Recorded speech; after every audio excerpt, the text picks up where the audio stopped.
ڈرامے جو تاریخی بنائے جاتے ہیں، تو ڈرامے دیکھنا تو ہم جائز نہیں کہتے، اس میں بے حیائی بھی ہوتی ہے، مگر جو بنانے والے ہیں وہ کہتے ہیں کہ ایک ماحول جب کریٹ کیا جاتا ہے، ایک ماحول دکھایا جاتا ہے، اس سے تاریخ اور ہسٹری آپ کے دماغ میں زیادہ اچھی طرح سے بیٹھتی ہے۔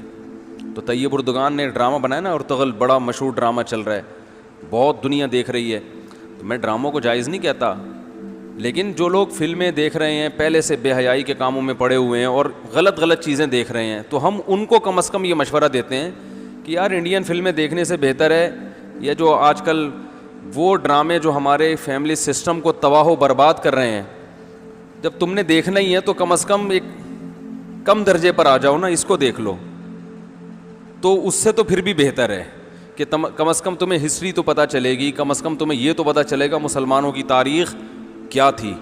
اور ایسے صرف دعاؤں سے کام نہیں بنا، انہوں نے بڑی بڑی قربانیاں دی ہیں۔ سلطان محمد فاتح نے بہت بڑی قربانی دے کے قسطنطینیہ فتح کیا تھا، دنیا کی سب سے بڑی توپ بنائی تھی اس نے، اور آج ہماری صرف باتیں توپ ہیں، باتیں ایسی کریں گے جیسے بہت بڑی توپ ہیں ہم، کوئی عمل ہمارے کیا ہیں زیرو، نہ سائنس میں آگے، نہ ٹیکنالوجی میں آگے، نہ مذہب میں آگے۔ وہ ٹیکنالوجی کی دنیا میں بہت آگے تھے، سائنس کی دنیا میں بہت آگے تھے۔ سلطان محمد فاتح نے جب قسطنطینیہ کو فتح کرنے کا ارادہ کیا، استنبول کو، نبی کی پیش گوئی تھی کہ میری امت میں جو طبقہ استنبول جو فتح کرے گا نا وہ جنتی ہے، تو صحابہ کے دور سے کوششیں ہو رہی تھیں، اور استنبول میں 1000 سال سے خلافت قائم تھی عیسائیوں کی، اور اسے کوئی فتح کر نہیں سکتا تھا۔ ابو ایوب انصاری رضی اللہ تعالیٰ عنہ گئے، وہ نہیں فتح کر سکے، ان کی قبر وہیں بنی، بڑے حملے ہوتے رہے، اتنی چوڑی دیوار میں نے خود دیکھی، اس کی میں نے ویڈیو بھی بنائی تھی، اور اتنی لمبی دیوار شہر کے گرد کہ اس کو ناممکن اسباب کی دنیا میں، ایئر اٹیک تو ہوتے نہیں تھے نا اس زمانے میں، جانا تو پیدل فوج نہیں تھا، جائے گی کہاں سے بھائی، چڑھے گی کیسے اس پہ، سیڑھیاں لگا کے جو چڑھتے تو اوپر انہوں نے گرم تیل گرم ہوتا تھا، اس کے دیگ رکھے ہوئے ہوتے تھے، تو وہ دیگ الٹتے تھے تیل ڈال کے، کوئی چڑھ نہیں سکتا تھا، بہت زبردست ڈیفنس تھا، کوئی میلی آنکھ اٹھا کے دیکھ نہیں سکتا تھا، اور جتنی لڑائیاں ہوئی سب ناکام ہوئی تھیں۔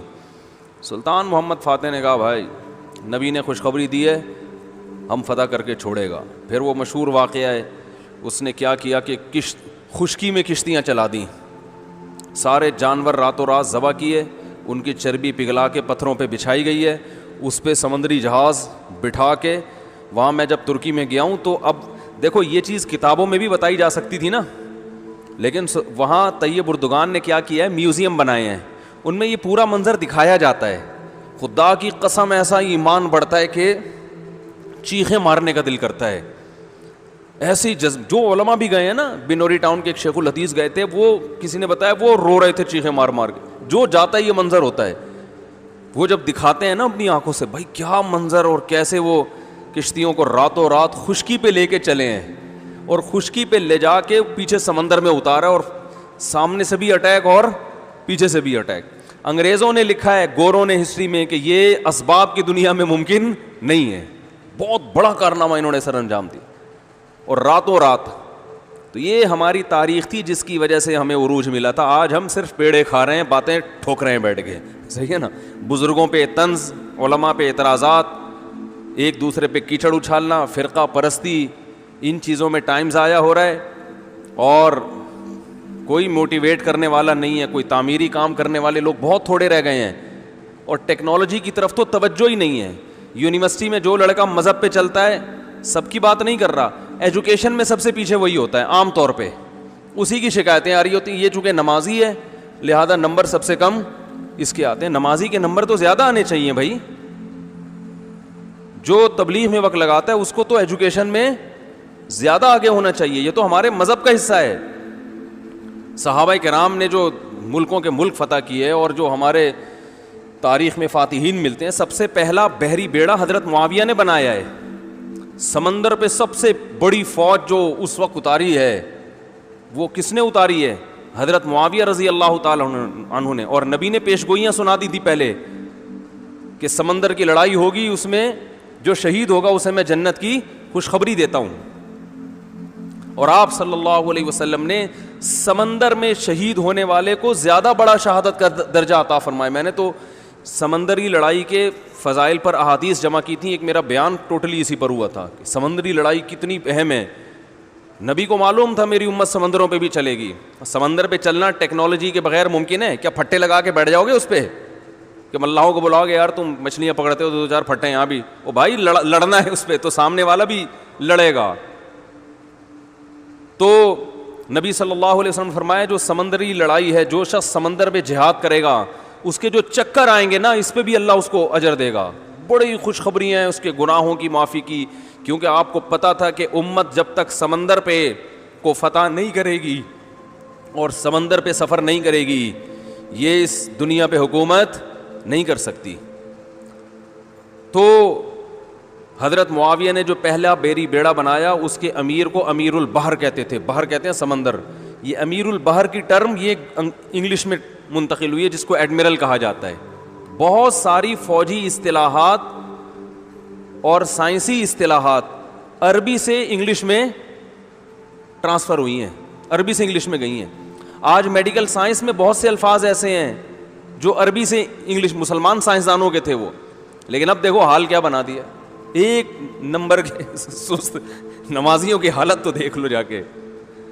سب سے سست ترین جو ہوگا وہ دیندار بنا ہوا ہوگا.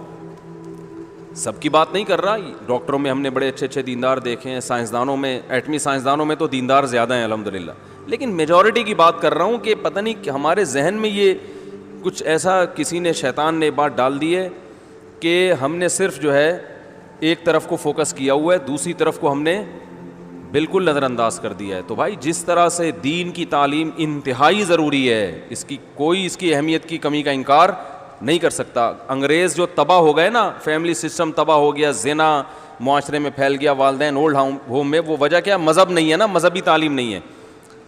لیکن ہم جو معاشی لحاظ سے تباہ ہو گئے اور ترقی میں پیچھے رہ گئے, وجہ کیا ہے؟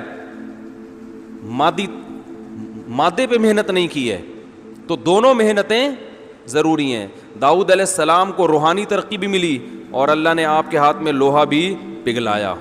کیوں پگھلایا؟ تاکہ لڑیں, کیونکہ صرف نمازوں سے لڑائی ممکن نہیں ہے. ذکر کرتے تھے نا داؤد علیہ السلام, چاروں طرف سے پرندے جمع ہو جاتے تھے, ایسی خوبصورت آواز میں تلاوت کرتے تھے, ذکر کرتے تھے. وَالطَّيْرَ مَحْشُورَةً كُلٌّ لَهُ أَوَّابٌ, قرآن کہہ رہے پرندے, اور یا جبالُ أَوِّبِي مَعَهُ وَالطَّيْرُ, جب اللہ کا ذکر کر رہے ہیں پہاڑوں سے بھی لا الہ الا اللہ کی آوازیں آتی. یہ ذکر تھا, لڑنے کے لیے یہ نہیں ہے کہ اے داؤد ہم نے آپ کو ذکر بھی دیا اور آپ جو ہے روزے بھی رکھتے ہیں اور تہجد بھی پڑھتے ہیں, لہذا اب آپ کو تو اسلحہ بنانے کی ضرورت نہیں ہے, ویسے ہی فتح ہو جائے گی ایمان کی طاقت سے. نا نا نا نا نا, زرہیں بناؤ, قدر فی السرد, صحیح ہے نا, کڑیاں بناؤ, فوج تیار کرو, لڑائی کے لیے اصول بولتے کیوں نہیں بھائی, کچھ اور ہیں. تو دونوں چیزیں نہیں ہیں. داؤد علیہ السلام, سلیمان علیہ السلام کے گھوڑے بھی تو تھے, انہیں کیا ضرورت تھی گھوڑوں کی بھائی؟ کہتے میں اللہ کے اتنا عبادت گزار ہوں, میں اسباب اور وسائل کیوں, میں مصلی بچھاؤں گا, دعا مانگوں گا, ملک فتح ہو جائے گا. او بھائی گھوڑے رکھے ہوئے ہیں, صحیح ہے نا, ان کو پیار کرتے تھے گھوڑوں کو, کیونکہ اس زمانے میں گھوڑا اور ٹینک برابر تھے, بلکہ ہوائی جہاز تھا گھوڑا اس زمانے میں, تو جنگیں گھوڑوں کے بغیر نہیں ہوتی تھی, گھوڑے تیار کیے ہوئے ہیں. تو لڑے ہیں وہ لوگ اور اسباب اور وسائل اختیار کیے ہیں. آج ہم پیڑے کھانے والی باتیں کرتے ہیں اور پیڑے کھا رہے ہیں بیٹھ کے, اور سمجھتے ہیں کہ بس یہ قرآن خوانیوں سے اور آیت کریمہ سے مسائل کیا ہو جائیں گے حل. تو یہ بھی ضروری ہے بھائی, وہ بھی ضروری ہے. تو میں بتا رہا تھا کہ وہ جو ڈرامے کی بات کر رہا تھا, تو ماحول بنانا پڑتا ہے نا. تو طیب اردگان نے کیا کیا کہ کیونکہ جو لبرل لوگ ہیں وہ ایسے ڈرامے, ایسی فلمیں بنا کے نا نوجوان نسل کا دماغ خراب کر دیا انہوں نے. اتنا دیکھو, اب محمد بن قاسم کو بھی لوگوں نے ڈاکو کہنا شروع کر دیا ہے, معاذ اللہ. وہ شخص جو سندھ میں اسلام لانے کا ذریعہ بنا, اگر وہ ڈاکو تھا تو اس سندھ میں اسلام کون لے کر آیا؟ انگریز کہے گا تمہارے تو اسلام, جو بر صغیر میں اسلام آیا سندھ کے راستے سے, سندھ کو تبھی باب الاسلام کہا جاتا ہے نا. بر صغیر میں اسلام کہاں سے آیا ہے؟ سندھ کے راستے سے. پھر پورے انڈیا میں بھی پھیل گیا اور بنگلہ دیش, برما, کہاں تک پھیلا ہے. تو انٹری جو ہوئی ہے محمد بن قاسم کے ذریعے ہوئی ہے. پروپیگنڈا دیکھو, وہ بھی چور, وہ بھی معاذ اللہ وہ بھی ڈاکو, محمود غزنوی بھی ڈاکو. وجہ کیا ہے؟ جس کے ہاتھ میں میڈیا ہوگا نا چلے گی اور سنی اسی کی جائے گی, آپ جو کچھ بنا کے پیش کر دیں. تو طیب اردگان نے کہا بھائی ان کو انہی کی زبان میں جواب دینا ہے.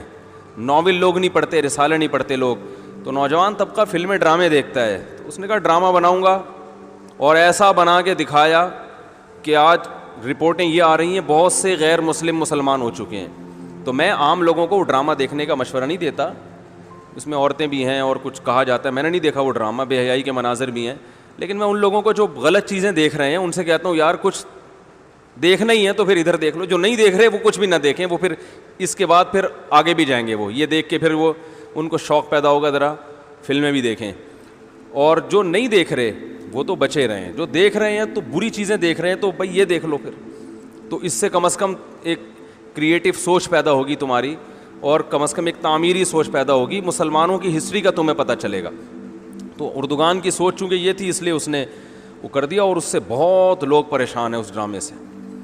یعنی اس سے جو اسلام دشمن قوتیں پوری دنیا میں پابندی لگانے کی کوشش میں لگی ہوئی ہیں. ابن تیمیہ رحمہ اللہ کا قول ہے نا, تمہیں باطل کی پہچان نہ ہو نا کہ حق کیا ہے اور باطل کیا ہے, تو دیکھ لو باطل کے تیروں کا رخ کس طرف ہے. سارے باطل جس کے پیچھے پڑے ہوئے ہو نا, سمجھ لو یہ کیا ہے, حق ہے, تو ان کو پتہ ہے اس کا اثر کیا پڑ رہا ہے. تو ماحول جو کریٹ کیا جاتا ہے, ماحول ایک قائم کیا جاتا ہے, اس سے جو لیسن ملتا ہے وہ ویسے زبانی سمجھانے سے نہیں ملتا.